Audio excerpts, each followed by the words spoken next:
Good night, old bull here. The rain's steady, the fire's warm. Let's sit a while. They told us that a real man finds his place in the world. That success means fitting in, climbing ladders, checking boxes. But what if the ladders leaned against a wrong wall? What if the men who never settled, the ones who wandered, the ones who were always too much or not enough, were never broken? They were just meant for something else? See, there's a quiet war being fought right now. Not with rifles or flags, but inside the hearts of men who feel out of place in a world that celebrates noise, image, and shallow victories. Men who walk through life feeling stuck, lost, or tired, not because they're weak, but because they're trying to fit into a mold that was never shaped for them. And you want to know the real kicker? Some of the strongest, most disciplined, most capable men I've ever met are the ones who never quite fit in anywhere. And maybe, just maybe, that's their gift. If you've ever looked around and thought, is this really all there is? Or if you've ever carried the weight of being different, misunderstood, or restless, this message is for you. This ain't about giving up. It's about waking up. It's about reclaiming purpose on your own terms, redefining masculinity without noise, and learning why the men that don't fit in might just be the ones holding the map the rest of the world forgot to read. There's a peculiar kind of silence that settles in a man's chest when he realizes the life he's built doesn't quite match the blueprint the world handed him. I've sat on a saddle of expectations, boots deep in obligation, trying to ride toward some destination that never felt like mine. The truth is, a strong man doesn't always walk the straight path. Sometimes he follows a trail that makes no sense to anyone but himself. Society loves order. It loves boxes. It hands you a list at birth. Go to school, get a job, marry, retire, fade. But what happens when a man feels the tug of something different? Not rebellion, not laziness, just something deeper. A kind of inner fire whispering that maybe you weren't made to fit the mold. That fire, that's not to be feared. That's your soul remembering who you are. The older man who still feels stuck in a job that eats his spirit. The young cowboy carrying weight that's not his. The quiet protector trying to please everyone but himself. There's a brotherhood of men out there who've been told how to live but never asked how they wanted to live. That's not freedom. That's survival in chains. Being a man isn't about following every rule they throw at you.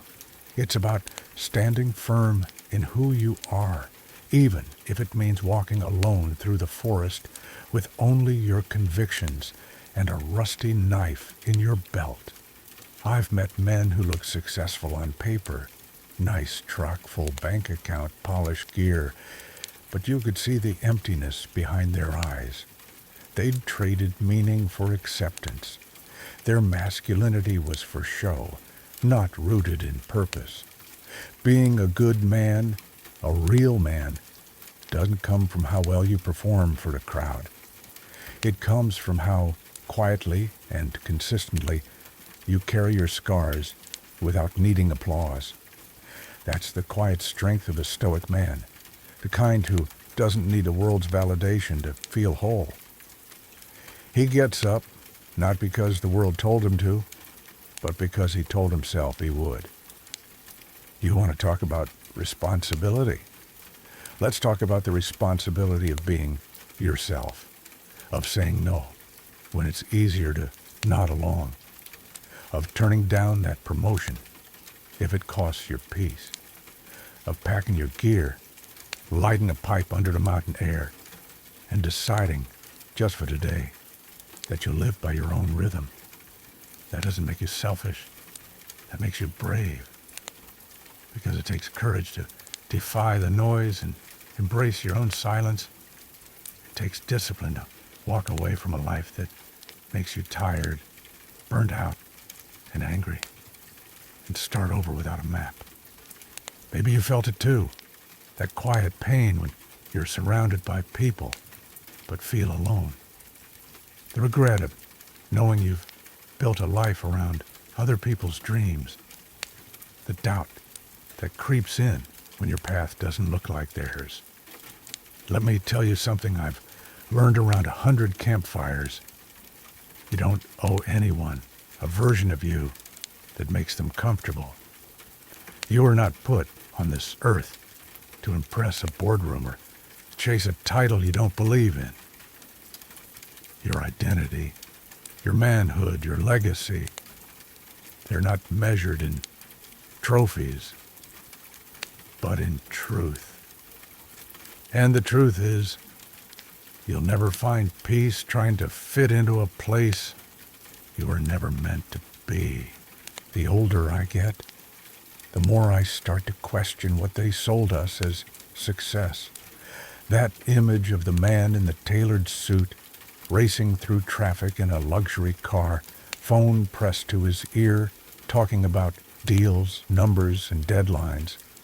They told us that was it, the goal, the mountaintop. But I've seen too many strong men crack under that weight. Men with good hearts who traded their boots for briefcases, only to find themselves stuck in meetings with people they wouldn't even trust to back their truck into a barn. If that's the summit, then I've seen better views from the saddle. You see, being a man isn't about chasing status. It's about holding the line when things get tough. It's about building something you actually believe in, even if nobody claps for you. I've met so many who wore all the right clothes, said all the right things, and made all the right moves, and still felt completely empty inside. They had the numbers in their bank account, but not in their soul. They had square footage, but no peace. And when night came and silence fell, they had to face the one person they couldn't impress, themselves. I'm not saying success is wrong. What I'm saying is, who wrote the definition? A real man has to sit down in the quiet of the wilderness, or maybe by a crackling campfire, and ask, what does success look like to me? Not to Instagram, not to LinkedIn, to me. Maybe it's raising your kids right. Maybe it's owning a small piece of land and never missing Sunday service. Maybe it's fishing on Saturday and being present at dinner. Don't let some stranger in a penthouse sell you a version of manhood that leaves your soul starving. What I've learned is that meaning beats metrics, purpose beats power, and respect, real respect, starts with self-respect. If you don't honor the man you're becoming in silence, you'll never feel worthy when the world starts clapping. That's the quiet strength of a stoic man. He doesn't need noise to feel proud of himself. Just a firewood pile stacked with his own hands, a roof that doesn't leak, and a life that feels honest when nobody's watching. A good man can find more meaning in sharpening his axe than in any motivational seminar, so when someone asks you what your 5-year plan is, it's okay to say to be at peace. That might confuse them, but peace confuses the insecure. And maybe that's the clue. Real success is quiet.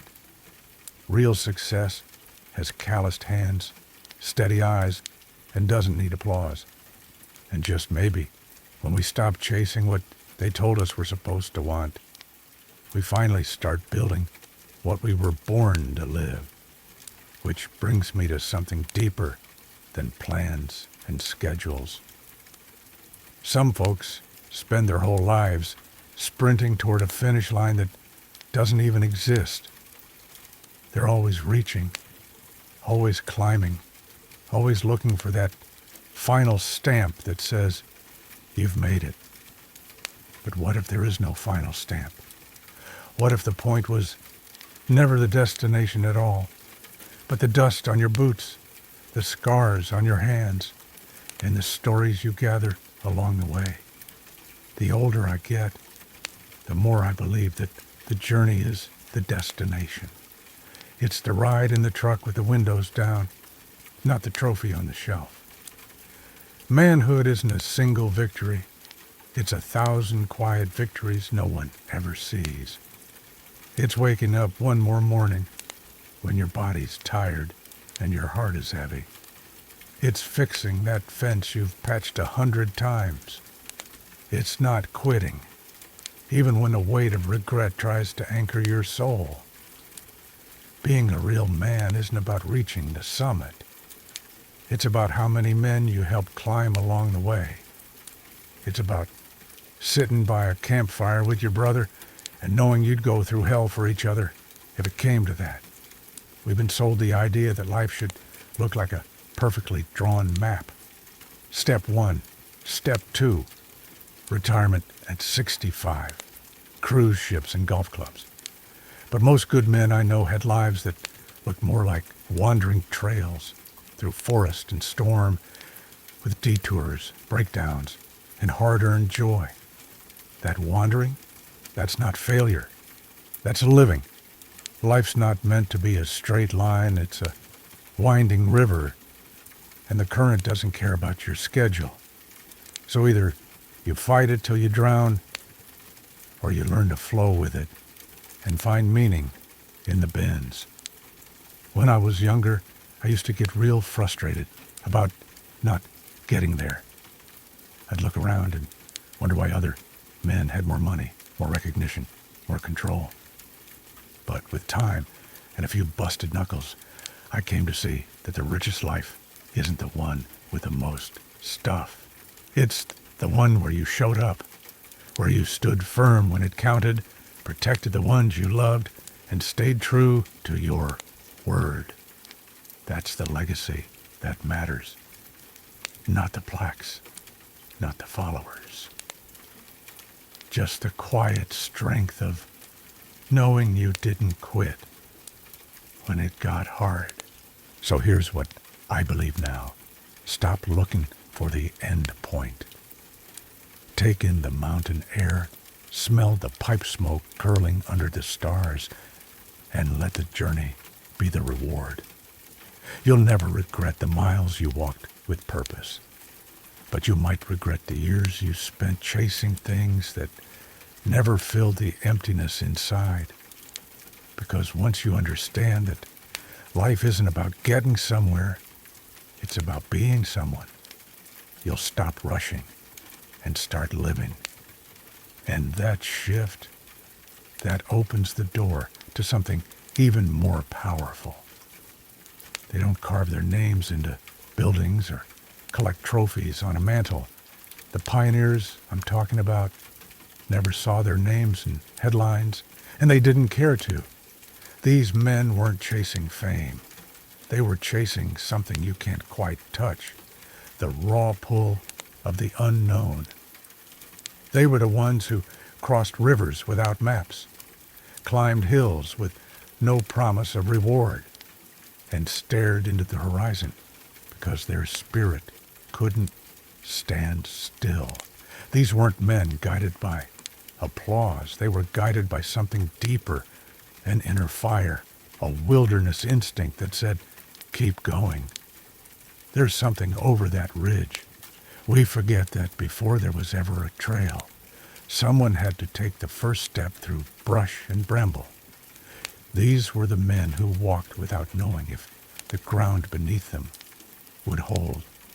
And they did it not for legacy, not for riches, but because their soul wouldn't let them sit still. Their boots wore holes into the ground that others would later pave. Their quiet strength laid the foundation for every gear-loaded expedition that followed, for every truck hauling dreams westward. And while history books may forget their names, the forest still remembers their steps. You can hear it in the wind if you listen close enough. I've known men like this. My grandfather was one. He never left behind fortunes or land, but he left something far greater. The wisdom to look beyond what's familiar and the courage to walk into what isn't. He taught me that being a man isn't always about building empires. It's about discovering parts of yourself that only the hard trail can reveal. That kind of exploration doesn't require an audience. It requires discipline, solitude, and a stubborn sense of wonder. It requires accepting that the value of a journey is in the walk itself, not in who's clapping when you return. And that's the hard part, isn't it? Today's world wants receipts, proof that you're worthy. But the pioneers, the real men who carried weight with every step, didn't chase validation. They were providers of insight, not investors in vanity. They hunted for answers that couldn't be bought, fished for meaning in the deep waters of experience. And when they came back, if they came back, they weren't looking to be called heroes. They were just glad to sit quietly by a fire, a cigar in hand, pipe smoke curling through the dusk, knowing in their bones they'd lived. Maybe the reason so many men today feel lost is because they're trying to be seen instead of trying to see. We've raised generations to crave approval and avoid discomfort, to seek security over adventure. But there's a lesson in the ones who went before us, the ones who never fit the mold, who held the line in silence. Their maps were drawn in calloused hands and frostbitten nights. And even if the world never clapped for them, the earth still holds their footprints.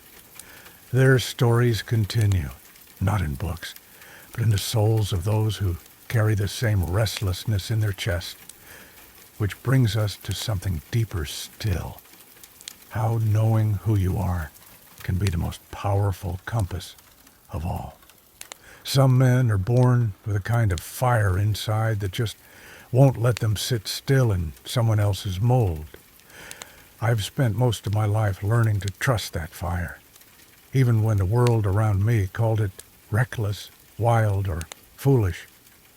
See, the thing is, when you're raised in a culture that already wrote your script before you could write your own name, stepping off the page looks like rebellion. But for some of us, it's the only way to breathe.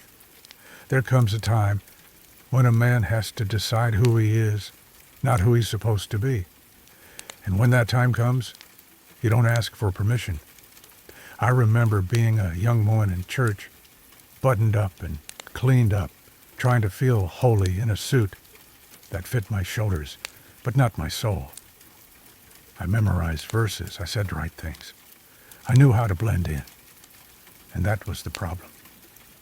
It's hard to carry quiet strength when everything in you is screaming that you were made for something different. Back then, I didn't know the words for it, just the ache. But over time, I realized I wasn't rebelling against fate. I was rejecting performance. That's a big difference. One honors the Creator. The other worships appearances. This world's full of templates. You want to be successful? Here's the formula. You want to be respected? Wear this. Drive that. Say these things, but never those. Even manhood, something sacred and wild and personal, gets shrink-wrapped into neat little boxes. But here's the truth. A real man doesn't need a box. He needs space. Space to fail. Space to learn. Space to fight through doubt and come out with scars that teach more than any rule book ever could. Masculinity isn't a performance. It's a presence. And presence doesn't come from approval. It comes from conviction. I've known cowboys who couldn't read a book, but could read the weather like scripture. I've known older men who never gave a speech, but led with such quiet strength their families followed them like a compass. And I've met young men worn out and ashamed because they didn't fit into someone else's version of a good man. And I told every one of them the same thing. Maybe you don't fit because the mold was never made for you, and thank God for that, because this world doesn't need more copies. It needs originals, men who know who they are and who they're not. Rejecting imposed standards doesn't mean rejecting discipline or humility or responsibility. Quite the opposite.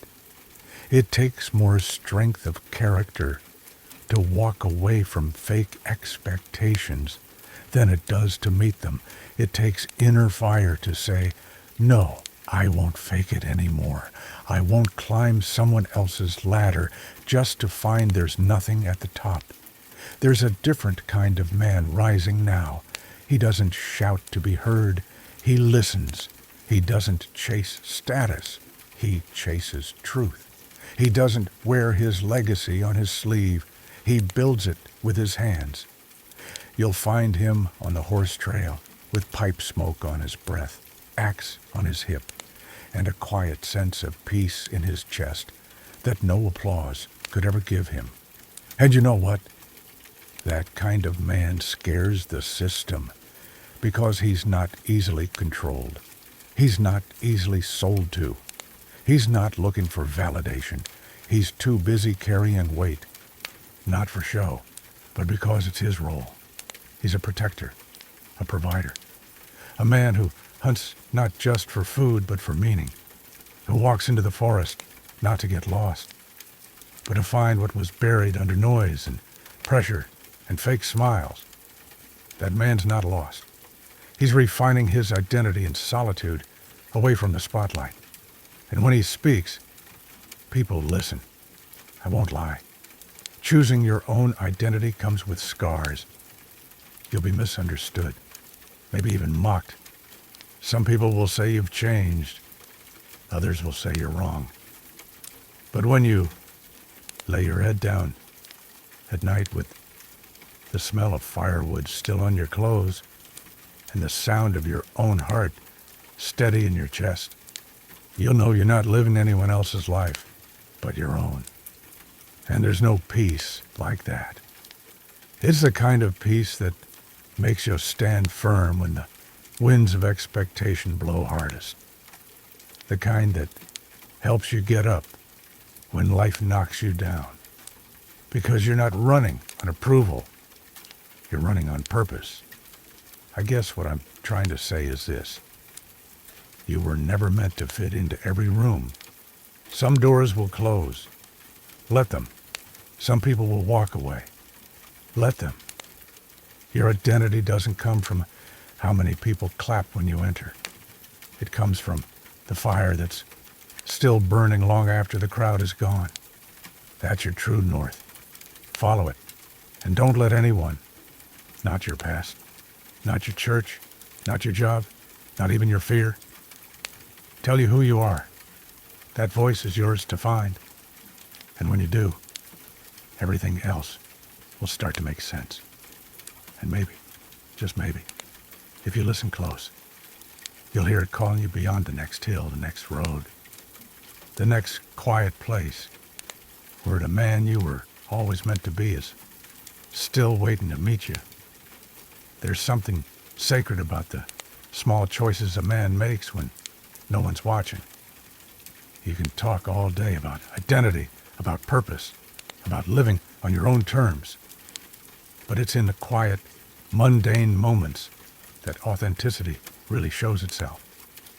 I've known men who gave loud speeches about being a real man, only to turn around and treat their wife with cold indifference or skip out on their promises to their kids.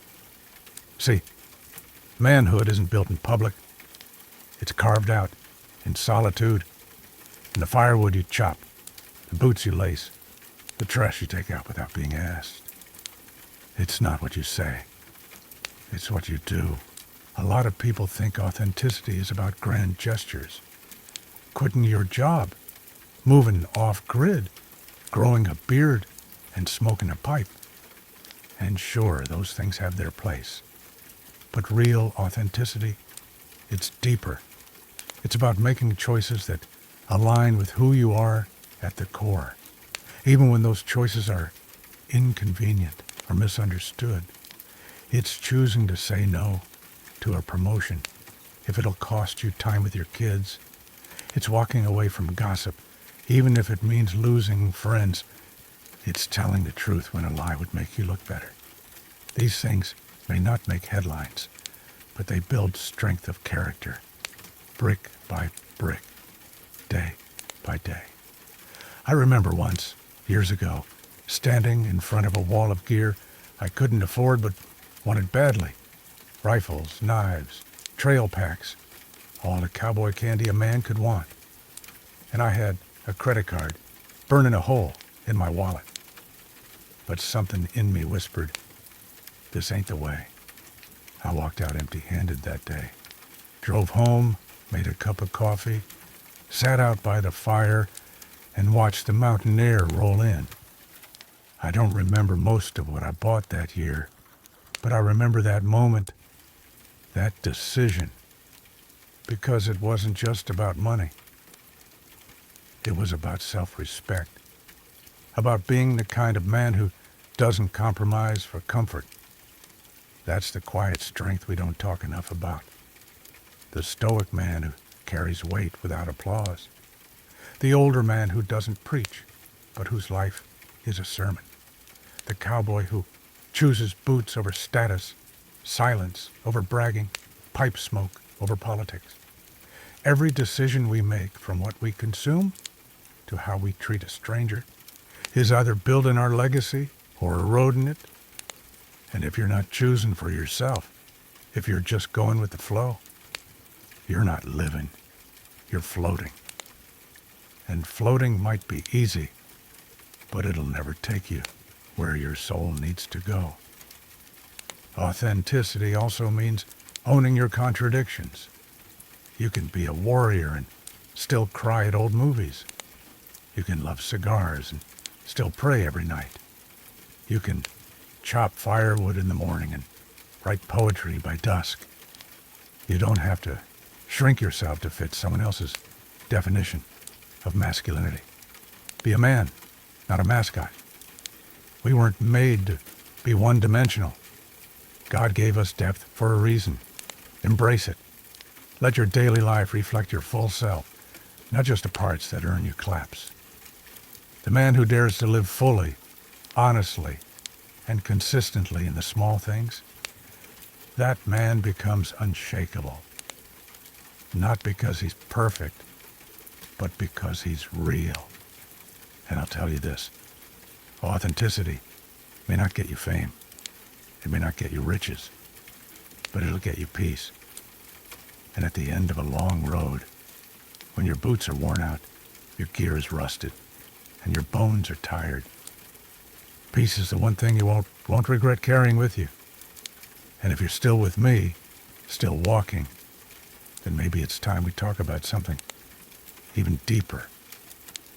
What happens when you stop chasing a destination altogether and start living right here, right now? We live in a world addicted to blueprints, 5-year plans, vision boards, 10-step programs for success. Don't get me wrong, having direction is good. A cowboy doesn't ride out without knowing where the trail leads. But when those goals become chains, when they blind you to the life happening right in front of you, that's when something sacred gets lost. I've seen good men break their backs chasing a target someone else drew for them. They hit every milestone, but missed every moment. And that ain't living. That's surviving with a smile on your face. I used to think I needed a map for everything. Had to plan each year like it was a military campaign. Had to know the next step, the next hill, the next success. But then, life humbled me. I lost things I thought were secure. Plans fell through. People changed. And it forced me to slow down, to sit by the fire with no itinerary, to enjoy the sound of wind moving through the trees without asking where it's headed. There's a kind of wisdom in letting go of the illusion of control. It doesn't mean you're drifting. It means you're finally awake. The strongest men I know aren't the ones with bulletproof calendars. They're the ones who can adapt when the mountain weather turns, who can hold the line when plans fall apart, who can smile when the truck breaks down, who can build something meaningful with what's left over. That's manhood. That's discipline. Not rigid control, but flexible strength. Think about it. A river doesn't force its way through the rocks. It bends, it curves, and it still gets where it's going. Maybe your life needs a little more river and a little less railroad.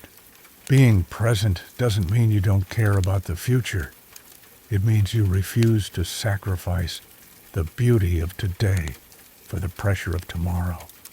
You can still be a provider, a protector, a warrior, without treating your life like a spreadsheet. Brew a strong cup of coffee and enjoy it before it gets cold. Look your wife in the eyes when she talks to you. Teach your boy how to gut a fish without checking your phone every 5 minutes. These moments are the real rewards. Everything else is noise, loud, shiny, expensive noise. I'm not saying don't have dreams. I'm saying don't let those dreams blind you to the fact that you're already standing in sacred ground. Your boots are already on a trail. Your gear's already been tested. Life ain't something you arrive at. It's something you show up for every single day. And when you do that, when you stop obsessing over the finish line and start paying attention to the sunrise, the campfire, the way your old dog limps but still follows you, that's when the weight you've been carrying starts to feel a little lighter. And maybe, just maybe, that's when you're finally ready to know yourself better than any goal ever could. There's a kind of quiet tragedy in a man who doesn't know himself. You can see it in his eyes. That restlessness, that doubt, that feeling of being stuck in someone else's story. He wakes up every morning, puts on boots that don't quite fit, drives a truck that ain't his dream, smiles at people he doesn't trust, and wonders why he's always tired. But the truth is, no matter how loud the world gets, a man will never find peace until he makes peace with his own nature. And that starts with knowing who you are, not who you are told to be. Some men were born for leadership, others for solitude. Some are meant to build empires, others to build cabins by the river. The problem comes when we try to fit into molds carved by someone else's hands. Society will tell you that a good man must be ambitious, extroverted, relentless. But what if you're not? What if your strength is in your stillness? What if your power comes from being a quiet man, a provider who doesn't chase noise but cultivates peace? That ain't weakness. That's discipline. That's manhood, forged in silence and firewood, not applause. I spent years trying to become the kind of man others respected, when I should have been trying to become the kind of man I respect. There's a difference. One is a performance. The other is truth. When you start making decisions based on your wiring instead of outside expectations, everything changes. You stop wasting time on goals that never fit your soul. You stop chasing women who only love your mask. You stop showing up to places that drain your fire. You start building a life that honors your design. even if the design is misunderstood by the crowd. Here's a simple practice. Take time to sit in solitude, not with your phone, not with distractions. Just you, the forest, maybe a cigar or a pot of black coffee, and your thoughts. Ask yourself, what makes me come alive? When do I feel fake? Where do I feel heavy? And when do I feel free? These aren't questions the world can answer for you. But if you ask them honestly, if you dig through the layers of fear, guilt, and image, you'll find a core of truth that's been there since boyhood. That's the place where purpose begins. And once you know your nature, don't apologize for it. Don't dilute it to make others comfortable. A mountain doesn't ask the valley for permission to be tall. A river doesn't ask the forest how fast it should flow. You weren't made to be palatable. You were made to be real. You were made with scars, contradictions, wildness. And if that means you don't fit into the polished world of shallow success, good. That means you're still human, still grounded, still able to carry your weight with honor. Recognizing your nature isn't the end of the journey. It's the beginning of living it well. There is something sacred about putting one foot in front of the other without knowing exactly where the trail leads. That's exploration, not just of land, but of soul. When I talk about exploration, I'm not only speaking of mountains, forests, or rivers, though I've walked my share of horse trails through all three. I'm talking about the kind of journey that opens a man up from the inside, the kind of journey that begins when you trade certainty for curiosity, safety for truth. We were never meant to know the whole map before taking the first step. Some roads reveal their purpose only after your boots are worn and your back is sore. Too many men live inside invisible fences. They may not see the barbed wire, but it's there, made of fear, comfort, and routine. Stay put, the world says. Get a job, pay your bills, don't ask too many questions. But deep down, some of us were made for more than that. We weren't made for fences. We were made for firewood, pipe smoke, the sound of a creek running through the trees. Exploration isn't rebellion, it's remembrance. It's remembering that manhood isn't about compliance. It's about seeking meaning.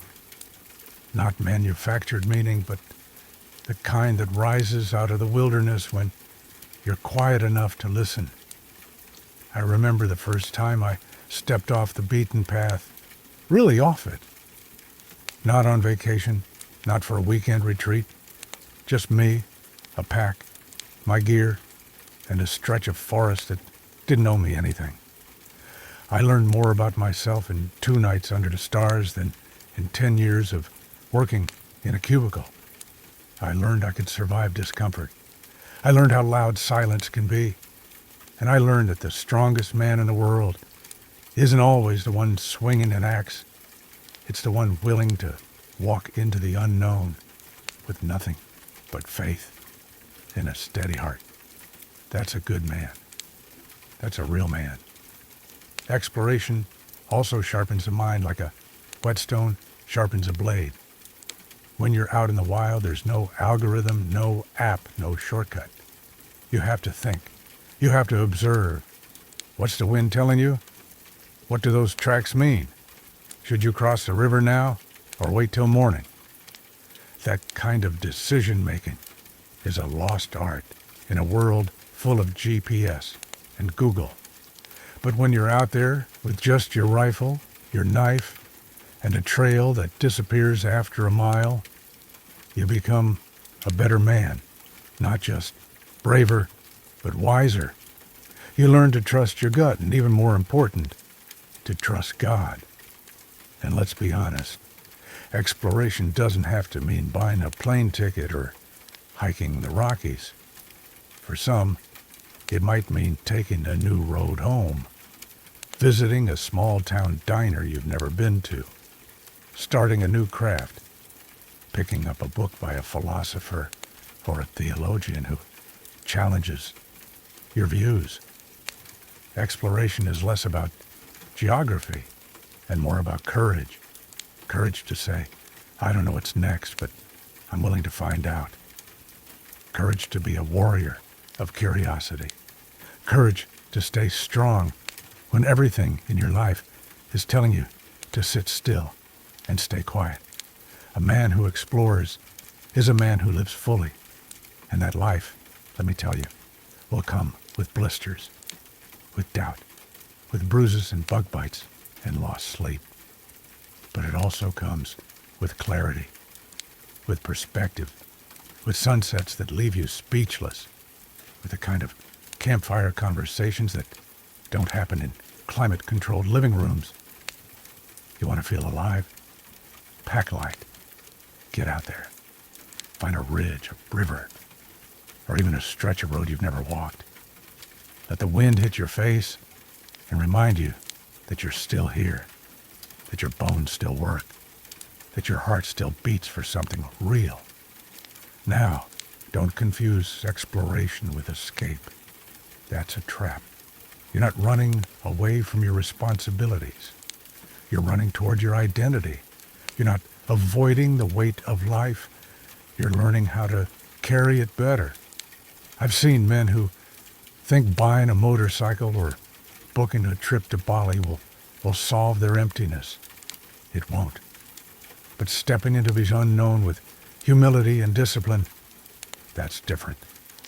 That's how a stoic man grows. That's how an old soul finds peace in a world that moves too fast to feel anything real. And here's something else you learn out there.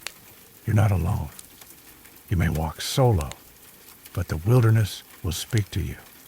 The trees, the stars, the cold mountain air, they all remind you that you're part of something bigger. You're not just a provider, a husband, a grandfather, a protector. You're a piece of the legacy. And if you pay attention, if you stay still long enough, you'll hear something ancient whispering through the pines. Keep walking. Don't quit. You were made for this. We weren't made to sit behind desks for 40 years and die of quiet regret. We were made to build, to break things, to rebuild them better, to start over, to fail and get up again. That's why every strong man I've known has a few scars, not just on his hands, but on his soul. Because exploration cuts deep, and that's the beauty of it. It reminds you you're alive.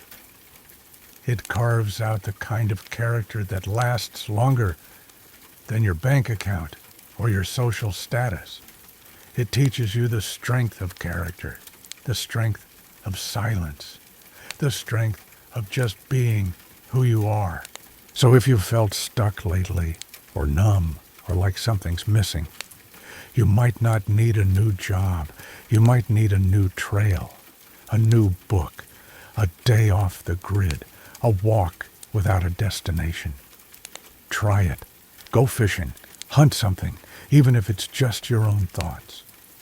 Put some gear in the back of your truck and find a clearing. Build a fire. Sit in the dark and listen to the night for a while. And maybe, just maybe, you'll rediscover a part of yourself you thought was lost. That's the thing about exploration. It doesn't just show you the world. It shows you who you've been all along. There was a time in my life when I tried to earn the world's approval. I tried to dress right, speak right, walk into a room like I had something to prove. But you know what that got me? Tired. Not just the kind of tired that sleep fixes. I'm talking about that deep down tired that comes from carrying the weight of a mask for too long. You can't be a strong man if all your strength's spent holding up a version of yourself that ain't true. A real man A good man finds peace not in the noise of applause, but in the quiet strength of knowing he stood firm in who he really is. I've met men who looked like legends from the outside. Fancy boots, brand new saddle, loud opinions. They'd walk into the campfire circle and talk a mile a minute about all they'd done. But when the fire died down and the cigars turned to embers, those same men got quiet.